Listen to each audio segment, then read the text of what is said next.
What is up, guys, and welcome to this Team of the Season Vidal player review. Now, I actually got this guy in a pack earlier today, which is the reason I'm doing this review on him, and we will put him into the squad now. He has got really attacking stats, which is the reason why I'm actually playing him in a centre attacking mid role in a 3-5-2. I think CDM is too much of a waste for him. I reckon centre mid, it's kind of good for him, but at the same time, you've got so much attacking stats on him that it would just be a waste to not play him at centre attacking mid. I know people have been talking about playing him at striker, and talking about how he can literally play anywhere on the pitch. So I've decided to play him at centre attacking mid in a 3-5-2. I think at the moment he's going for like 500k or so. I'm not 100% sure, but that's the price that I saw when I did actually first search for him to see how much he was going for. But yeah, the stats on his card are going to be 86 pace, 84 shooting, 89 passing, 88 dribbling, 90 defending, which is absolutely outstanding, and also 79 heading. So that is that, and I will move on to the gameplay now, where I'll talk about all the stuff that, as you know, the pros and cons, and I'll see you in a sec. Okay guys, so on to the gameplay side of things now, and as you can see, first of all we have got his in-game stats. Of course an 89 overall, and a lot of them stats are just absolutely incredible. A lot of sort of dark greens and light greens, obviously showing a lot of, you know, high stats. He has actually got 99 penalties, 95 shot power, 96 standing tackle, which is amazing. He also has 99 aggression, which hasn't actually got to that point yet, but I personally think that's absolutely fantastic as well. Fairly good sort of sprint stats and acceleration, as you can see there, that is a 96. So the 96 interceptions and also 99 aggression. But yeah, this is basically going to be a montage of basically just all the things that he kind of did for me in the game, which I thought were positive. That was the first shot he ever had, and then this is the goal that he first scored for me. I thought it was a nice little bit of play, so I thought, why not put it in? And the thing about Vidal is he can really honestly play anywhere. You know, when you're using him, it just feels like just such a complete player. Like, I would quite happily play him up front, but I know I just get so much stick for putting a striker card on him.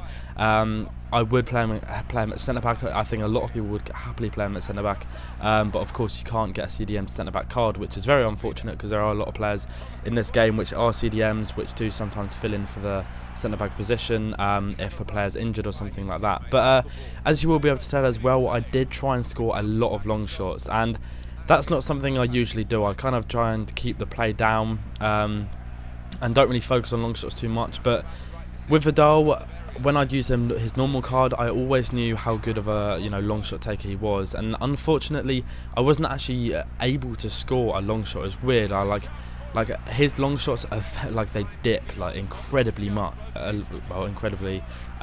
So you know, I was kind of really getting quite frustrated that I couldn't score a long shot, but I'm sure if you guys tried hard enough, and maybe I just wasn't doing anything right. I don't really score them that often. I'm sure if Atani had Vidal for a day, I'm sure he'd score like at least 10 or something. So, you know, I think it just has to be in the right hands of the person that's playing, you know, with this guy. But, you know, 89 passing on his actual card, I thought that was brilliant. You know, he really does show that as well in game, and, you know, you will see from this gameplay that there are a lot of passes which obviously put the players through on goal. And the thing with the long shots as well, I forgot to mention, they created so many chances, even though they didn't go in, from the rebounds from the keeper. Like, I think, well, a few have actually happened so far, but I think there's been one so far where it rebounded and then it headed back from the player and then he scored. I think it was Mickley that scored. This was a nice goal as well. I really did like that one, just because it was, you know, straight across the goalkeeper and into the far left-hand corner. But like I said, there were quite a few occasions where he did try and take a long shot and it would result in a goal, not for him, but for his teammates, which is obviously all nice and good, because it's creating chances kind of subliminally. So, you know, very good indeed. And, you know, his turn of pace, like this run here, especially with the ball roll as well, and then just a turn of pace to shoot. Really annoyed that didn't go in, because that would have been a fabulous goal, and probably the best one that I'd scored with him. And another example of his shooting, to put Mickley through, and he does actually score this.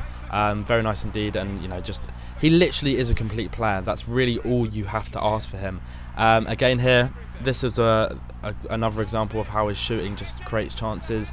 First time left-footed volley, half volley, and then Cambiasso gets a cheeky little header in there as well, which I didn't really expect, if I'm honest. But this is just an example of how dipping his long shots are. But yeah, honestly, this guy is incredible, and if I was to have to rate him out of 10, I'd probably give him about an 8 out of 10. There are a few things which I do sort of want change with him, and sometimes he can kind of feel sloppy with his dribbling and his control. That can be one of the most annoying things. And of course the fact that he has such good long shots, and I could score so many long shots with his normal card but I couldn't score any with this card. That was very, very annoying. But obviously the pros and cons, there are a lot more pros than there are cons, so you know, obviously that's something to take into consideration. So that's going to be the end of the video, guys. If you have enjoyed it, then as always, feel free to drop a like on the video. Like I said, I'd probably rate him at about 8 out of 10. I will just quickly go over what I said in the video. Bad things about him, obviously the long shots, not being able to score them, his control and his dribbling at times, even though it does look fairly okay from the clips that I'm seeing, it was very, very annoying at times, especially in the close-knit situations. He's more of like a playmaker kind of player than one to run past everybody, which I think at some points I was kind of doing, and you can't really do that with players which you can't do that with, basically. So yeah, that's going to be the end of the video, guys. If you have enjoyed it, then as always, feel free to drop a like on the video. It does help me out, choosing you guys for the video. Have a nice day and peace.